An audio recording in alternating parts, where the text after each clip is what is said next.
حضرت سیدنا فاروق اعظم خلیفۃ المسلمین، فاروق اعظم مراد مصطفیٰ، مرید مصطفیٰ، اور وہ فاروق اعظم رضی اللہ تعالیٰ عنہ جو آج بھی حضور کے پہلو میں آرام فرما رہے ہیں۔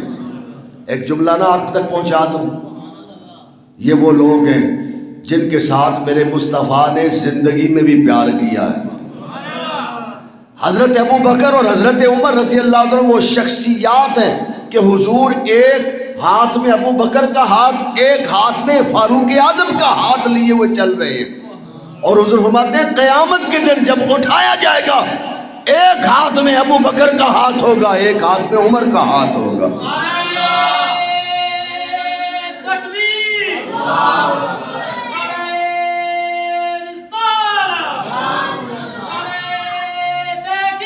جو شخصیات آج بھی حضور کے روضہ انور کے اندر حجرہ عائشہ میں آرام کر رہے ہیں، ان کی عظمت کو کروڑوں سلام۔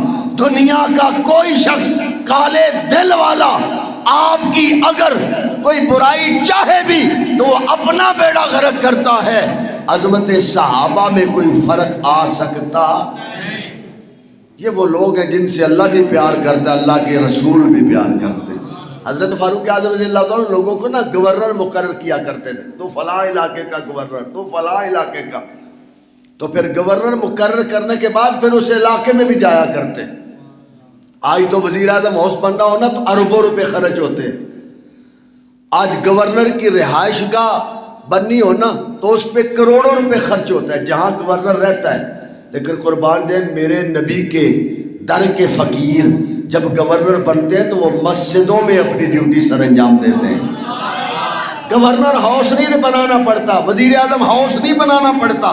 حضرت سیدنا فاروق اعظم رضی اللہ تعالیٰ نے حضرت عامر بن سعید رضی اللہ تعالیٰ کو ایک علاقے کا گورنر مقرر کیا، کچھ دن گزرے تو آپ اس علاقے میں چلے گئے، جامع مسجد، اس علاقے کی جامع مسجد میں پہنچے، نماز ادا کی۔ کس نے؟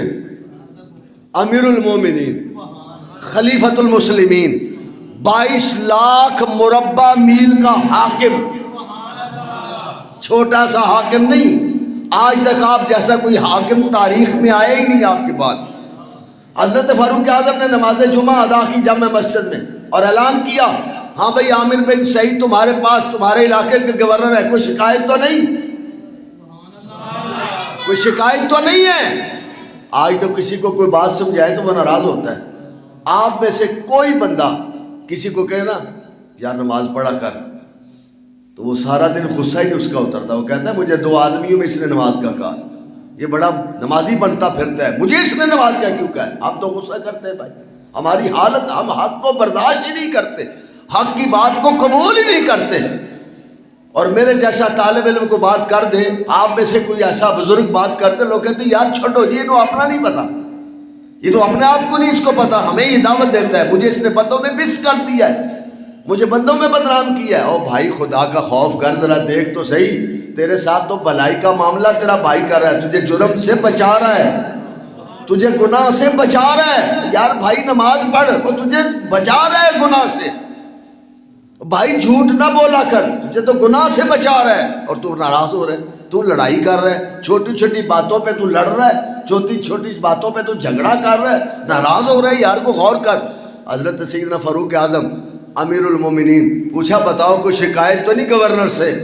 کہا جناب 4 شکایتیں ہمیں، 4 شکایتیں۔ کتنی؟ مسلمانوں کا بھرا مجمع ہو، جامع مسجد، اور آج کی بات نہیں، حضور کے زمانے کی، اس دور میں مسجدوں میں کتنے نمازی ہوتے ہوں گے؟ میں تو کہتا ہوں سارے علاقے کے لوگ، کوئی بھی مرد گھر میں نہیں رہتا ہوگا، سارے مرد گھروں سے مسجد میں آتے ہوں گے، مساجد میں آتے ہوں گے لوگ۔ قربان جائیں حضرت سیدنا فاروق اعظم کا دور ہے رضی اللہ تعالیٰ عنہ۔ لوگوں نے پہلی بات کی، حضور جب یہ گورنر بنے تھے نا تو صبح نماز فجر کے بعد یہ ہمارے مسئلے مسائل سنا کرتے تھے، عوام کی مشکلات کے لیے کوئی کوشش کیا کرتے تھے۔ اب یہ اشراق اور چاش کے وقت کہیں آتے ہیں 9-10 بجے کے قریب۔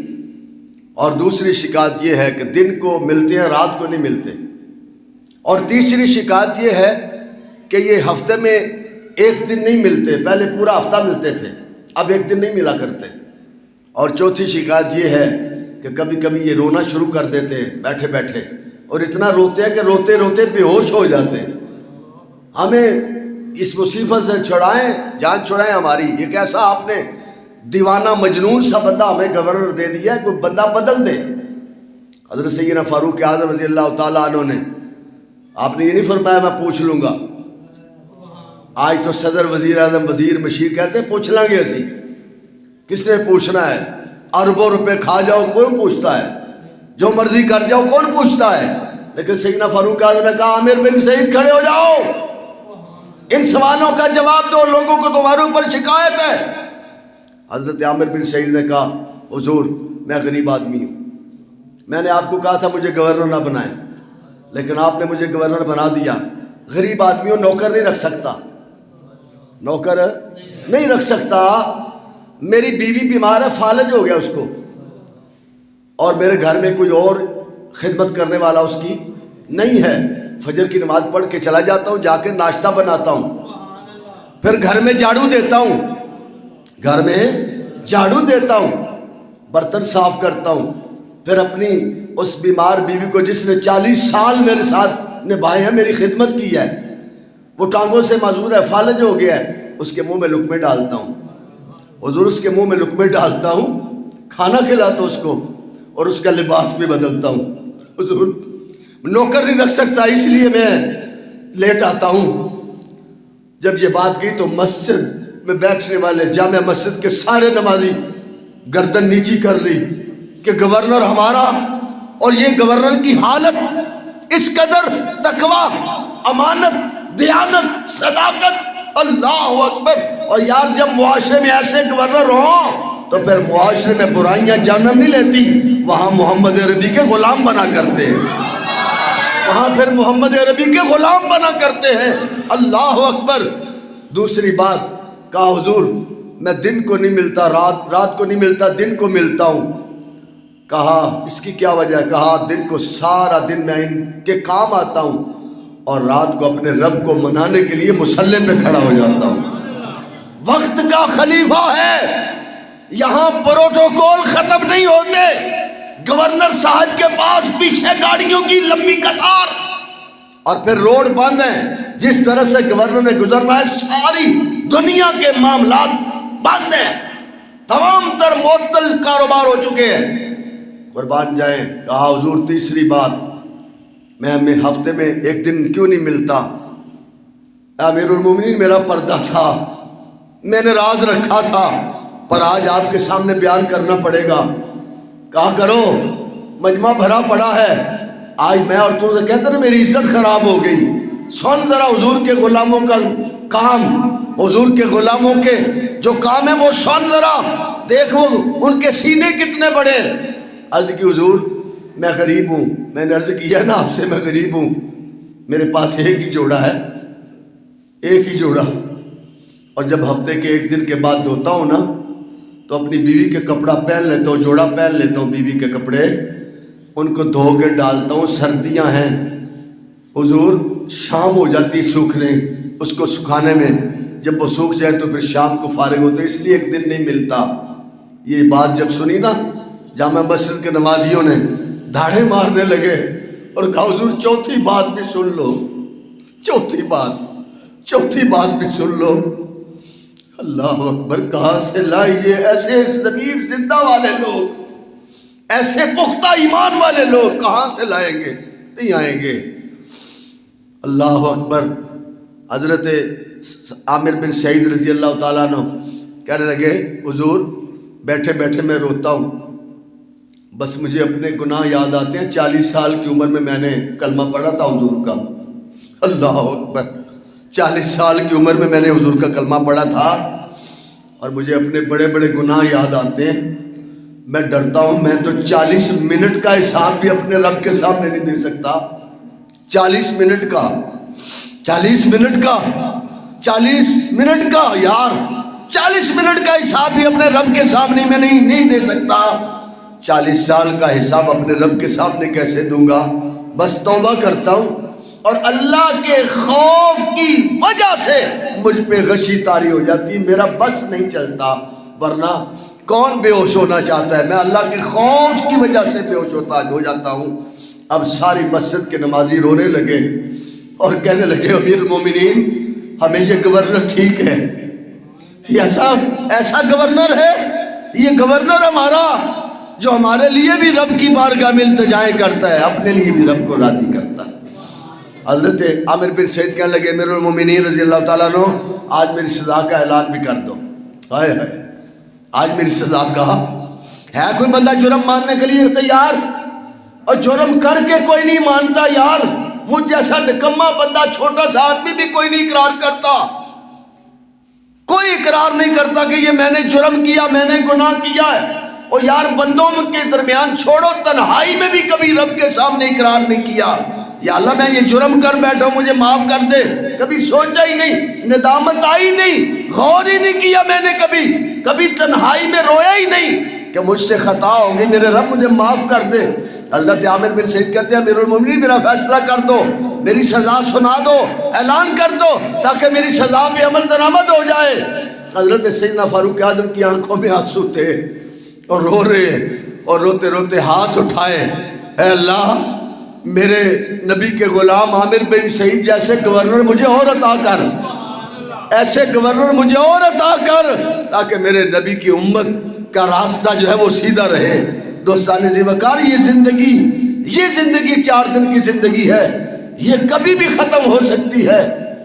میرے آقا علیہ السلام نے اس لیے فرمایا نا استغفار کر کے سویا کرو، ہو سکتا ہے صبح تو ہو لیکن تمہیں صبح نصیب نہ ہو، رات ختم ہو کے صبح ہو لیکن تمہیں ہو سکتا ہے نصیب نہ ہو۔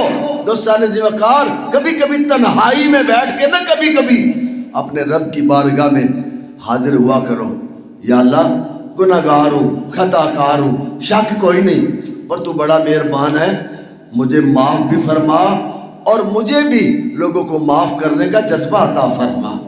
میرے مالک مجھے ہمت دے، میں اپنے اعمال کا محاسبہ کروں، کبھی میں غور کروں، میں کچھ خیال کروں کہ میں زندگی کس طرح گزار رہا ہوں۔ دوستان ذی وقار حضرت فاروق اعظم نے ہاتھ اٹھا کہا یا اللہ ایسے گورنر اور عطا کر۔ دوستان ذی وقار جس ریاست مدینہ میں ایسے گورنر ہوں وہاں کبھی بھی کسی مخلوق کو تنگی آ سکتی نہیں ہے۔ ریاست مدینہ یہ ہے وہ ریاست مدینہ جس کے خلیفہ حضرت فاروق اعظم ہیں، گورنر حضرت عامر بن سعید ہے، اور رو کے اپنی زندگی کے حالات بتا رہے عوام کے سامنے۔ آج تو کسی کو سچی بات کہہ دے نا کوئی بندہ وہ ساری زندگی ناراض ہو جاتا ہے، دیکھو جی مجھے تو اس نے بندوں میں بے عزت کر دیا ہے، میرا حیا نہیں اس نے کیا، ہم ناراض ہو جاتے ہیں۔ ہمارا جو نفس ہے یہ اتنا پل کے موٹا ہو گیا نا کہ تکبر اور غرور کے بت جو ہیں وہ ہمارے اندر بنے ہوئے ہیں، اور ہم اپنے آپ کو پتہ نہیں کیا سمجھنے لگتے ہیں۔ لیکن ہمیں یہ سوچنا ہے ہم حضور کی نوکری کے لیے بغیر بچ نہیں سکتے، اگر نوکری حضور کی کریں گے تو پھر بچیں گے۔ آؤ آج اس بات کا اعلان کرو، اللہ کی بارگاہ میں تہیہ کرو، اپنا اعادہ کرو کہ ہم حضور کی شریعت پہ عمل کریں گے، ہم دین کو سیکھیں گے، دین کو سمجھیں گے، دین پہ عمل کرنے کی کوشش کریں گے، اپنی کوتاہیوں کو ختم کریں گے، کریم رب کے بارگاہ میں بیٹھ کے نہ تنہائی میں سر جھکا کے آنسو بہا کے اپنے کریم کو منائیں گے۔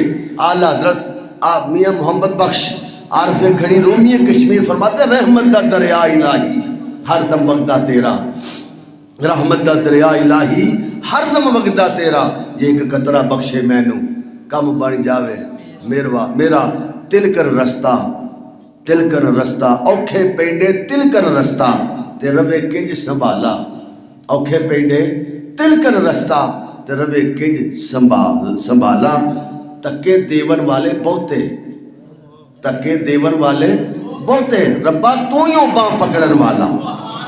دوستان ذی وقار آئیے آج اس بات کی یاد کریں کہ ہم خود بھی اور اپنے بچوں کو بھی دین کی طرف لائیں گے، خود بھی دینی زندگی گزاریں گے۔ اللہ مجھے اور آپ کو اپنے اعمال کا محاسبہ کرنے کی توفیق دے، اور صحابہ کی دی ہوئی تعلیمات جو حضور نے ان کی تربیت کی ہے اس کے مطابق زندگی گزارنے کی توفیق عطا فرمائے۔ اللہ دین اور دنیا بہتر فرمائے. کی محمد سے وفات ہونے تو ہم تیرے ہیں، یہ جہاں چیز ہے کیا لوح و قلم تیرے ہیں. وما علینا الا البلاغ المبین.